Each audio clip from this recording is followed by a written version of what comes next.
Welcome వచ్చే Telangana assembly ఎన్నికల్లో delimitation పూర్తవుతుంది కాబట్టి 182 అసెంబ్లీ స్థానాలు ఉంటాయి. వాటిలో 117 స్థానాల్ని ఖచ్చితంగా కైవసం చేసుకుంటాం 117 అండ్ మేమే నెక్స్ట్ అధికారంలోకి వస్తాము అని చెప్పి చాలా కాన్ఫిడెంట్ గా రేవంత్ రెడ్డి చెబుతూ ఉన్నారు.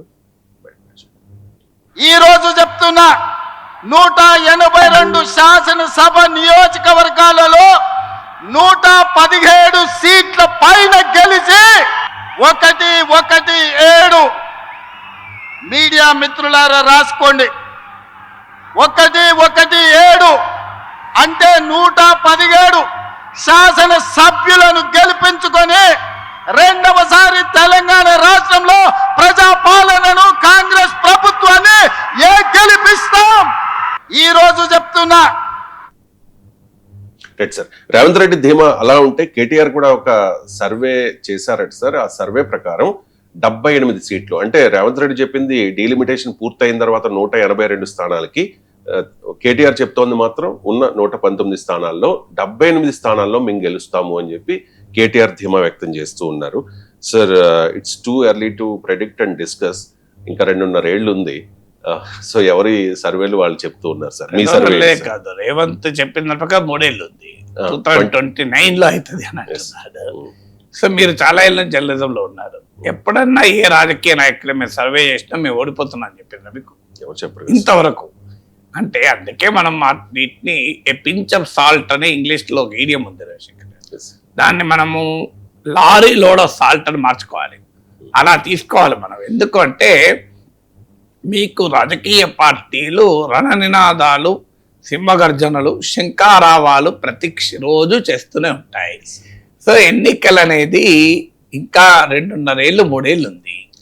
మనకు తెలుసు రాజకీయ పరిస్థితులు ఎలా మారుతాయి అని. మీకు జూబ్లీ హిల్స్ ఉప ఎన్నిక ఒక ఉదాహరణ. జూబ్లీ హిల్స్ ఉప ఎన్నికలో మీరు ఫస్ట్ స్టార్టింగ్ అయితే 12% అబౌవ్ ఉండే బీఆర్ఎస్ ఆధిక్యత. ఈవెన్ చివరి వారం వరకు కూడా బీఆర్ఎస్ఏ ఆధిక్యతలో ఉంటాయి. లాస్ట్ 1 వీక్ లో రకరకాల ఫ్యాక్టర్స్ కలిసి రావడంతో కాంగ్రెస్ పార్టీ 25,000 ఓట్ల మెజార్టీతో గెలిచింది. మనం చూసాం కదా. సో అందువల్ల ఒకటి రాజకీయ పరిస్థితులు చివరి నిమిషంలో కూడా మారుతూ ఉంటాయి.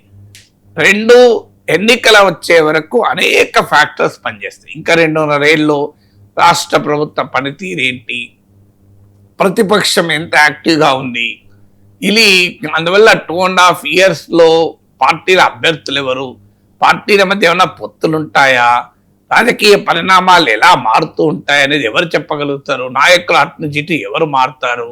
సో ఈ పొలిటికల్ డెవలప్మెంట్స్ 2.5 yearsలో జరగబోయే వాటి ప్రభావం లేకుండా ఎన్నికల ఫలితాలను ఇవాళ డిసైడ్ చేయగలుగుతారా? ఇక 3వది మన ఎన్నికల స్వభావం ఏంటి.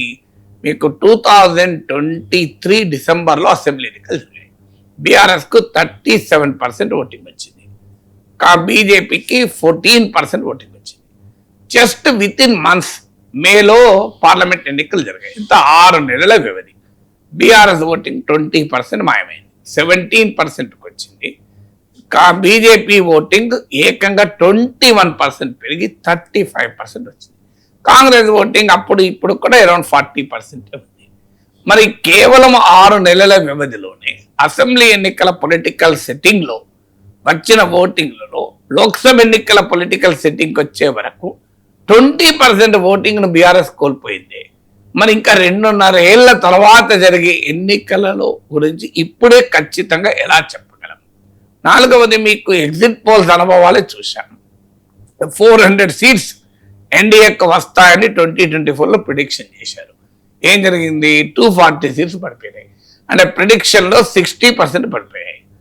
మీకు ఇటీవల తమిళనాడు ఎన్నికలు చూడండి. అసలు ప్రీ పోల్ సర్వేలను అయితే ఎవరు కూడా విజయ్ గెలుస్తారని ఊహించలేదు. Pre poll survey, exit polls లో ఒక్క సంస్థ మాత్రమే ఈ రిజల్ట్ ఎక్స్పెక్ట్ చేసింది.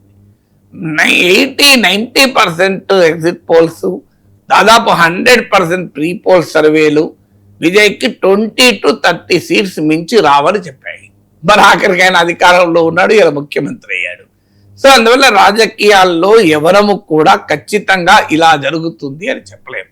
అందులో ఎన్నికలు అయ్యాక పోలింగ్ బూత్ నుంచి బయటికి వస్తున్న వారిని అడిగితేనే చెప్పలేని పరిస్థితి ఉంటే ఇక ఆ సర్వేలు ఇప్పుడు ఈ 2.5 ఏళ్ల ముందు మీకు ఎన్ని సీట్లు వస్తాయని ఖచ్చితంగా తెలిసే అవకాశమే లేదు. 5th ఓట్ సీట్ కన్వర్షన్ అంటారు. ఓటింగ్ వచ్చినంత మాత్రాన సీట్లు ఇన్ని వస్తాయని చెప్పడం చాలా చాలా కష్టం. అది మీకు ఎన్నికలు అయ్యాక చెప్పడం కూడా కష్టం. ఎందుకంటే మీరు గమనించండి, అసెంబ్లీ ఎన్నికల్లో ఉంది మీకు కాంగ్రెస్కు 40% ఓటింగు, మీకు 37% దాకా బీఆర్ఎస్కి వచ్చింది. మీకు ఏం జరిగింది? పరిణామాలే మారిపోయాయి కదా.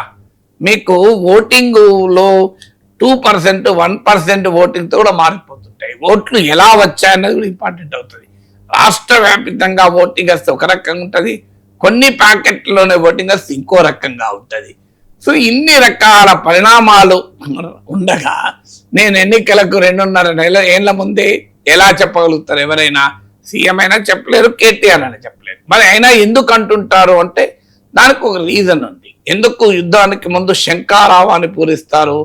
సో శంఖారావాన్ని పూరించడం ద్వారా తన సైన్యాన్ని ఉత్సాహపరచడం, అంటే తమ కార్యకర్తలను ఉత్సాహపరచాలి, తమ పార్టీని లైవ్లో పెట్టాలి, తన పార్టీకి ఓటు వేసే ఓటర్లకు కాన్ఫిడెన్స్ క్రియేట్ కావాలి, వాళ్ళు చెదిరిపోకుండా చూసుకోవాలి, తనకు న్యూట్రల్ ఓటర్ సింగ్ ఓటర్ని ఇన్ఫ్లుయెన్స్ చేయాలి. కనుక సింగ్ ఓటర్లు ఇన్ఫ్లుయెన్స్ చేసే మైండ్ మేనేజ్మెంట్ కూడా ఇది.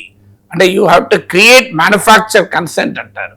సో అలా సింగ్ ఓటర్లను నమ్మించాలి, గెలుస్తున్నాం అనే ఒక రాజకీయ వాతావరణాన్ని కలిగించాలి. కనుక రాజకీయ పార్టీలన్నీ ఇలాంటి సర్వేలే చేస్తూ ఉంటాయి, చెప్తూ ఉంటాయి మేమే గెలుస్తున్నాం, మేమే అధికారంలోకి రాబోతున్నామని. అల్టిమేట్ గా ప్రజలు తీర్పు ఏ క్షణంలో ఎలా మారుతుందో ఎవరో చెప్పలేం కదా.